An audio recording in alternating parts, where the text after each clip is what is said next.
La Lettonie, un pays à peine plus grand qu'un tiers de la Pennsylvanie, a discrètement conquis le cœur de l'Europe. Imaginez des forêts denses et envoûtantes, des châteaux dignes des contes de fées surgissant de la brume et des femmes d'une beauté à couper le souffle, à tel point que l'on pourrait croire avoir atterri dans une agence de mannequins. Pourtant, elles dégagent une aura de mystère discret. Pourquoi tant d'entre elles sont-elles encore célibataires? Et pourquoi la Lettonie reste-t-elle l'un des secrets les mieux gardés du continent européen? Préparez-vous, car nous allons lever le voile sur tout cela dans 15 faits stupéfiants sur la Lettonie. Numéro 15. S'étendant sur un peu moins de 25 000 milles carrés, la Lettonie est plus petite que la Virginie occidentale, mais elle regroupe 3 zones géographiques distinctes. Un littoral pittoresque bordant la mer Baltique et des forêts qui couvrent plus de la moitié de son territoire. Nichée en Europe du Nord, elle partage ses frontières avec l'Estonie au nord, la Lituanie au sud, la Biélorussie et la Russie à l'est, et compte plus de 310 milles de côte face à la mer Baltique. Cette position stratégique lui vaut le surnom de porte dorée du monde nordique.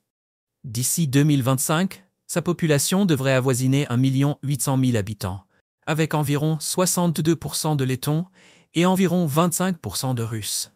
Le letton est la langue officielle, l'une des plus anciennes langues baltes au monde et un véritable joyau culturel. Cependant, le russe et l'anglais sont largement parlés, surtout par les jeunes générations et dans les grandes villes. Curieux de découvrir un pays où les forêts sont parfois plus nombreuses que les maisons et où le climat évolue selon 4 saisons bien marquées et photogéniques. Des hivers dignes de contes de fées, aux étés doux, avec des températures avoisinant les 70 degrés Fahrenheit. Bienvenue en Lettonie, où la nature et la culture se rencontrent de manière inattendue. Numéro 14. Un pays de châteaux dignes des contes de fées. La Lettonie a beau être petite, son architecture ancienne laisse les visiteurs émerveillés. Prenez le château de Seisis, l'un des monuments médiévaux les mieux préservés du pays, construit au IVe siècle. Les visiteurs l'explorent à la lueur de lanternes en cire d'abeille, tout comme on le faisait il y a des siècles. À chaque scintillement de lumière, vous aurez l'impression de plonger dans un conte de fées. Là où les roses en fleurs rencontrent les eaux calmes d'un jardin enchanté. Il y a aussi le palais de Rundal, un joyau baroque du XVIIIe siècle avec plus de 138 pièces, des jardins élaborés et des salles dorées qui rappellent Versailles. Surplombant la rivière Gauja, le château de Turejda, lui aussi du IVe siècle, se dresse comme une forteresse sortie d'un livre illustré. Avec ses tours en briques rouges encadrées de pins, c'est le château le plus romantique de Lettonie. Turejda est lié à la légende de la Vierge aux cheveux rouges, une jeune fille qui choisit la mort plutôt que la trahison, devenant un symbole letton d'amour et de loyauté. En Lettonie, les châteaux ne sont pas que des monuments, ce sont des passerelles vers des contes de fées vivants. Prêt à tourner la page? Numéro 13. Le pays des belles célibataires. La Lettonie est réputée non seulement pour ses paysages, mais aussi pour ses femmes, qui semblent sorties de tableaux classiques. Grandes comme des mannequins, avec une peau nordique lumineuse, des cheveux dorés et des yeux couleur mer Baltique, les Lettonnes sont souvent comparées à leurs voisines scandinaves, en Suède ou en Norvège. Mesurant en moyenne environ 1,70 m, elles comptent parmi les femmes les plus grandes du monde. Mais leur beauté n'est qu'un aspect. Les femmes lettonnes sont aussi présentes dans des secteurs comme la technologie ou la finance. Beaucoup sont ingénieurs, médecins, programmatrices, enseignantes ou fondatrices de start-up. Trilingues en letton, russe et anglais, elles transforment la scène numérique balte. En dehors du travail, beaucoup apprécient la lecture, la musique classique, les promenades en forêt et vivent proches de la nature. Pourtant, malgré leur charme et leur talent, nombreuses sont celles qui restent célibataires, ce qui intrigue le monde entier. Vous vous demandez pourquoi? Laissez un commentaire avec le chiffre 3. Fait surprenant, de nombreuses Lettonnes recherchent des relations profondes à l'étranger, épousant souvent des Américains, Allemands ou Suédois, attirés par leur stabilité émotionnelle. L'une d'elles pourrait-elle être votre partenaire idéal? Vous voulez des conseils pour nouer le contact via les réseaux sociaux ou les applis de rencontre? Commentez oui, et nous pourrions bien dévoiler quelques secrets. Numéro 12. La culture lettonne du sauna et le retour à la nature. Depuis des siècles, le sauna est un pilier de la vie lettonne. Nichés au cœur des forêts enneigées, les saunas lettons ne ressemblent en rien aux spas classiques. Ce sont de véritables sanctuaires de la nature. À l'intérieur, la vapeur s'élève de pierres brûlantes mêlées aux parfums d'herbes locales comme la menthe, le pin ou la camomille. Des fagots de bouleau, trempés dans l'eau tiède, sont doucement tapotés sur le corps pour stimuler la circulation. Après avoir supporté la chaleur de 90 degrés Celsius, beaucoup sortent dans le froid glacial, non comme un choc, mais comme un rituel précieux. Ce contraste chaud-froid est perçu comme une forme de renaissance, un nettoyage physique et spirituel. Dans les campagnes lettonnes, les séances de sauna sont une tradition hebdomadaire. Lors d'événements marquants, mariages, naissances, célébrations du Nouvel An, les familles se rassemblent au sauna, utilisant la vapeur non seulement pour guérir, mais aussi pour marquer un nouveau départ. Numéro 11. La Lettonie est l'art de boire le café lentement. En Lettonie, le café n'est pas juste une dose de réveil matinal, c'est un rituel apaisant, surtout dans les vieux quartiers. Les Lettons ne prennent pas leur café à emporter. Ils s'assoient, dégustent lentement et savourent des conversations paisibles comme si le temps s'était arrêté. Le café filtre est très apprécié, préparé avec des grains arabica légèrement torréfiés venus d'Éthiopie ou de Colombie, infusés avec l'eau pure de la rivière Daugava. On y trouve aussi du kafija arlikieri, du café avec une touche de liqueur, souvent relevé avec du baume noir, la célèbre liqueur aux herbes lettonnes qui apporte une chaleur subtile et épicée. De nombreux cafés sont nichés dans des bâtiments du XVIIIe siècle, anciens ateliers d'imprimerie, bibliothèques ou pharmacies, créant une ambiance nostalgique digne d'un conte. Pour les visiteurs plus âgés, cette expérience évoque un retour dans le passé, un moment pour ralentir et se reconnecter. Et oui, les Lettons savourent même leur café dehors dans la neige, emmitouflés dans des couvertures, à la lueur des bougies. Vous avez déjà bu un café sous la neige? Commentez 10 si c'est le cas. Numéro 10. La forêt comme seconde maison. La Lettonie figure parmi les pays les plus verts d'Europe, avec des forêts couvrant plus de 50% de son territoire. Mais ici, les forêts ne sont pas juste un décor, elles sont un mode de vie. De nombreuses familles lettonnes possèdent de simples cabanes cachées au cœur des bois ou au bord de lacs paisibles. Pour à peine 15 $ par nuit, les visiteurs peuvent en louer une et se réveiller comme un vrai local. À la place des klaxons, ce sont les chants d'oiseaux qui filtrent à travers les arbres. Les matins sont simples. Infuser du thé, s'installer à une fenêtre en bois, lire ou simplement écouter la forêt respirer. Vers midi, les locaux se promènent calmement autour des lacs, cueillent des baies ou arpentent des sentiers couverts de mousse. Et le soir venu, vous aurez peut-être la chance de vivre un sauna traditionnel au cœur des bois, où la vapeur, les feuilles de bouleau et la lumière douce créent une paix profonde et naturelle. Numéro 9. La vie à Riga, la plus belle ville art nouveau du monde. Riga, la capitale de la Lettonie, est réputée pour son charme architectural et son statut croissant de centre culturel, financier et technologique des pays baltes. La Lettonie détient également un titre insolite, celui de royaume des chaises en bois, avec la plus grande densité de bancs publics d'Europe. Flânez dans ces ruelles pavées et vous passerez devant la plus forte concentration de bâtiments art nouveau au monde. Encore plus qu'à Paris. D'anciens tramways croisent des trottinettes électriques dernier cri, mélangeant nostalgie et modernité.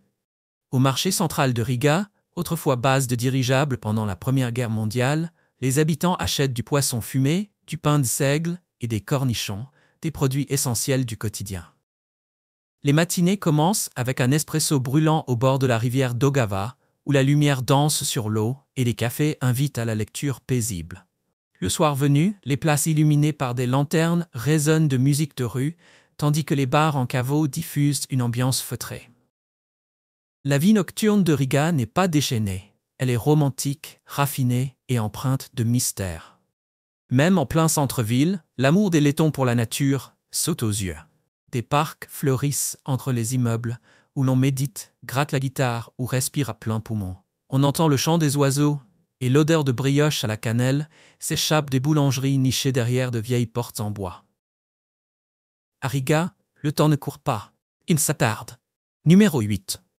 La journée de l'indépendance silencieuse de la Lettonie.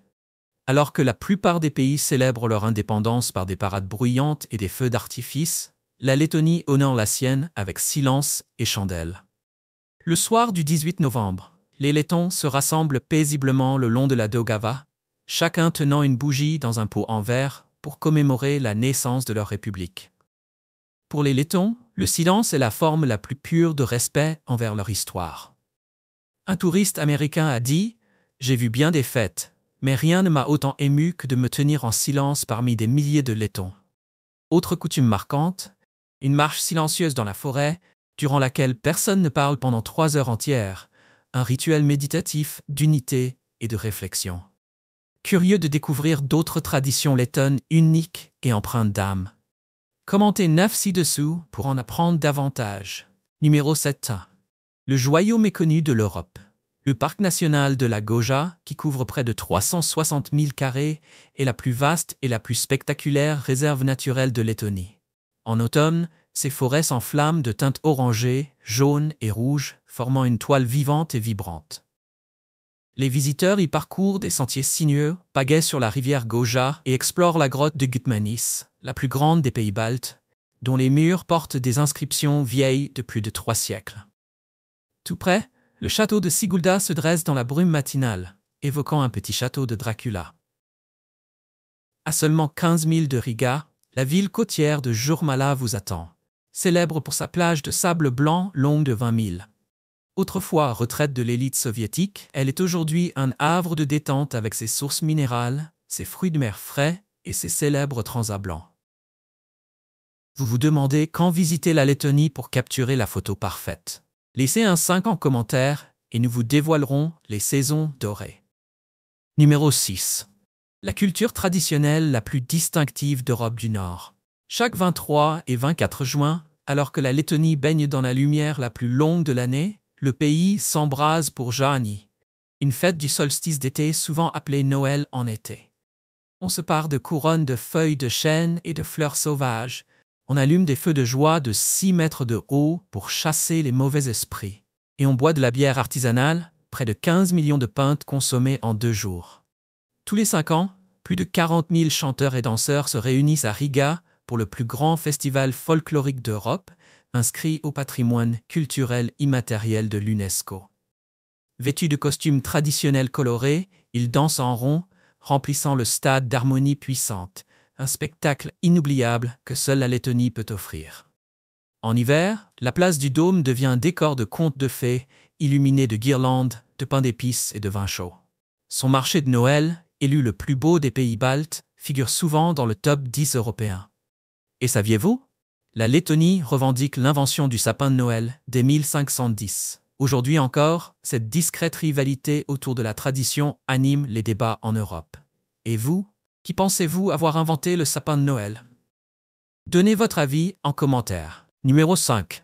Un peuple humble et authentique. La Lettonie abrite certains des peuples les plus beaux, intelligents et discrets d'Europe. Se promener dans ses rues donne l'impression de traverser une scène de drame nordique, ce qui n'est pas étonnant car le pays figure parmi les plus riches en mannequins par habitant. Selon l'Eurobaromètre, les Lettons parlent peu de futilité, mais cela ne signifie pas qu'ils soient froids. Dites simplement l'abdien, bonjour. Et vous découvrirez une chaleur sincère derrière leur regard calme. Et si quelqu'un vous propose d'aller cueillir des champignons en forêt, acceptez, c'est un rare geste d'amitié et un pont vers leur univers discret et contemplatif. Avec une population instruite, anglophone, et des coûts d'exploitation de 40 à 50% inférieurs à ceux de l'Europe de l'Ouest, la Lettonie devient l'un des pôles de start-up les plus dynamiques du continent, attirant les investisseurs dans un marché à la fois efficace et enchanteur. Numéro 4. Le goût de la noblesse nordique. Le rupschmais, pain de seigle national letton, est fermenté naturellement et accompagne presque tous les plats, du haringue à la confiture de myrtille. Dans une enquête menée en 2020, 95% des Lettons ont déclaré que le pain de seigle était leur souvenir gustatif le plus fort. Et ne manquez pas le haringue, véritable emblème culinaire balte. Préparé de 1000 façons, la version la plus aimée reste celle marinée avec du vinaigre, des oignons et de l'aneth, servie avec des pommes de terre bouillies et de la crème aigre. Un plat que les locaux considèrent comme noble. Vient ensuite Okstozupa, la soupe froide à la betterave, rose glacée, rafraîchissante et adorée des touristes américains. Composée de betteraves, concombres, œufs et kéfir, elle est aussi savoureuse que photogénique. En été, les Lettons en consomment plus de 10 000 bowls par semaine. Et ne manquez pas les spekka pirazzini, la version lettonne de l'empanada, garnie de lard et enveloppée dans une pâte tendre et beurrée. On les retrouve lors des mariages, anniversaires et fêtes de famille. Lors des fêtes nationales, plus d'1 million sont dégustés, soit environ 1 par habitant. Numéro 3. Le coût de la vie étonnamment abordable en Lettonie en 2025. Imaginez vivre un style de vie européen élégant à Riga pour seulement 800 à 1000 $ par mois. Imaginez un appartement douillet entièrement meublé en plein centre-ville pour 400 à 500 $, à 2 pas des cafés en bord de rivière et des rues historiques de style Art Nouveau. Les charges mensuelles, électricité, eau, chauffage, traitement des déchets, s'élèvent à environ 100 à 120 $, même pendant les hivers neigeux de Lettonie. Internet au débit est rapide, fiable et bon marché, généralement entre 10 et 20 $. Les déplacements sont tout aussi abordables. Un abonnement mensuel pour le tram ou le bus coûte 20 $, soit moins qu'une course en Uber de JFK à Manhattan. Envie de sortir dîner? Un repas copieux dans un restaurant local coûte entre 4 et 6 $. Vous préférez cuisiner? Vous pouvez bien manger pour 150 à 200 $ par mois en faisant vos courses dans les marchés traditionnels. Alors, envisageriez-vous de vivre ici? Si oui, tapez 1 en commentaire. Sinon, écrivez 0 et dites-nous pourquoi. Numéro 2. Mariage letton. Quand l'amour se prouve de façon inattendue. Alors que dans de nombreux pays, les mariages se résument à quelques vœux et une soirée dansante, en Lettonie, ce sont de véritables voyages émotionnels, riches en traditions et épreuves ludiques. Les mariés portent souvent des costumes traditionnels brodés. Chaque point raconte une histoire de famille et un lien avec la terre ancestrale. Ces tenues sont des trésors transmis de génération en génération. Pendant la cérémonie, il arrive que la mariée se cache, obligeant le marié à la regagner à travers une épreuve joyeuse, un poème, une chanson folklorique ou une danse audacieuse devant les invités. Ces jeux symbolisent la patience et la sincérité du marié, valeur essentielle des mariages lettons.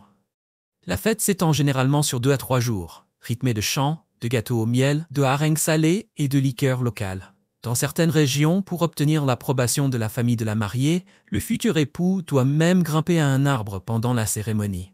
Et s'il échoue? Commentez 4 ci-dessous et on vous révélera la suite. Numéro 1. La Lettonie. Un pays où la poésie est un trésor national. Avec moins de 2 millions d'habitants, la Lettonie conserve un héritage culturel incroyable. Plus d'1 200 000 poèmes folkloriques recensés. Cela peut sembler incroyable, mais pour les Lettons, c'est tout à fait naturel.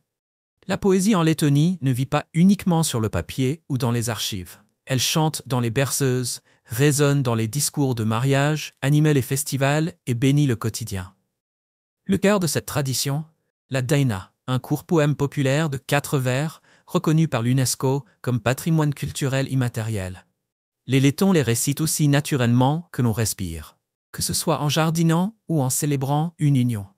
De nombreuses familles gardent précieusement des carnets manuscrits de Daina, transmis de génération en génération et partagés lors des grands moments de la vie.